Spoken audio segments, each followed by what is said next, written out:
ডাক্তারকে দেখালাম, মানুষ মৈত্র, এখান থেকেই যাই।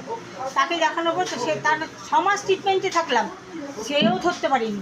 তারপরে আমাদের ওখানে 50 টাকা ভিজিট একটা সেবা কেন্দ্র আছে, সেখানে গিয়ে আমার ফার্স্ট ধরা পড়লো যে এখানে ব্রাশের কুচি ঢুকে আছে, সেটা বের করে দেওয়াতে আমার ভালো হবে। তার আগের দিন রাত্রিবেলা মাকে আমি বলছি, মা হয় আমার চোখ কানা কর আর না তো ভালো কর। সকালবেলায় আমার ভালো জয় কৃষ্ণকালী মায়ের জয়। মা চলন তো, যতদিন বাঁচবি মায়ের কাছে আসবি। তোরা